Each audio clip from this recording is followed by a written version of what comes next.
Happy birthday, Mars!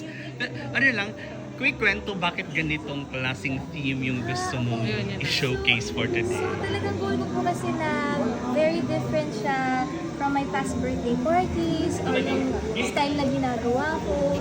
So, something new po talaga siya sa akin. Hindi ko alam if may mga matutuwa, lalo ang aking papa, ganyan.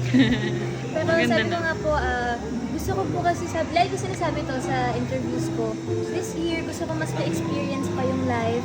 So gusto ko makatry pa ng iba't ibang mga bagay, ito na naman siya. Hello, hello! Ladies 3.5. gusto ko po maka-experience pa ng iba't ibang mga bagay, iba't ibang mga style, damit, whatever. Actually po nung una naisip ko sa futuristic yung theme. Tapos nakausap ko po si Kuya Aaron ng Power Impact Dancer. Sabi niya, why not i-show mo yung isa mo pang side na kaya mong sumayaw na ganito, magsuot na ganito, 20 ka na rin naman. So, ayun, pero syempre nahihiya pa rin ako, nagtago nga ako eh. So, pag on stage po kasi, ayan, gusto ko nagpe-perform, gusto ko nagsusuot ng kahit medyo sexy na konti. Pero pag off work na po, nahihiya talaga ako. So, hello po. Jill, ngayong 20 ka na, ano ang biggest change sa buhay mo?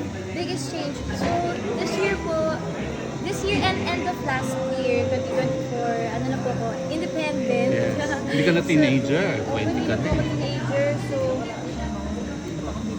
well, ayun nga po, mas may independence na po ngayon. Isa rin po akong beauty na nagpapaiwan po ako madalas. Pero may pupunta naman po doon na helper or kapatid ko, mama ko. Pero kapag ano nga po, sinasabi ko, pag wala na pong pagkain doon, umuwi ako kay mama. So mga 3 araw lang ako mag-isa, 2 araw.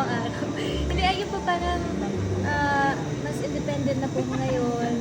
Mas open-minded po ako sa mga bagay-bagay. Kumbaga, mas naiintindihan ko po yung perception ng ibang mga tao. At yung mga nararamdaman nila. Mas open din po ako to being vulnerable this year. So, madami po. Jill, anong challenge ng living? Sige. Ayun to be vulnerable. Oo, vulnerable saan? Kasi po, for the past few years, hindi ako nag-share about my life masyado. So, problema man yan or kung ano man po, hindi po ako komportable dati na mag-open up kapag malungkot ako, ganyan.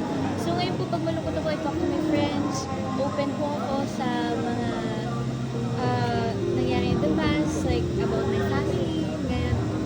Kung nakita niyo po yung interview ko sa 24, in-open up ko na rin po na paano ko na-affectan sa separation ng parents ko. Yung mga ganun po, kasi na-realize ko na pag hindi mo po siya share, pag binabottle up mo lang po siya, eventually, talagang masakit po siya, mahirap siya. So ngayon, nilalabas ko na yung nararamdaman. Last na lang, Jill, are you still hoping na magkaayos sila? Actually, okay na po sila ngayon. Tapos meron na po silang mga sarili nilang respective partners. And mas masaya rin po ako na nahanap nila yung talagang para sa kanilang dalawa. Kumbaga, ayun, mas happy po kami ngayon. And hindi na po nila hindi magkabalikan. Importante masaya yung mama at papa. Meron sila magkasama. And happy kami magkakapatid. Yung last time ka naman na-interview, sabi mo kasi kung may nagpapakinig sa'yo, same pa rin ba? Sino siya? Sino? Eh, iba na. Andito siya sa loob.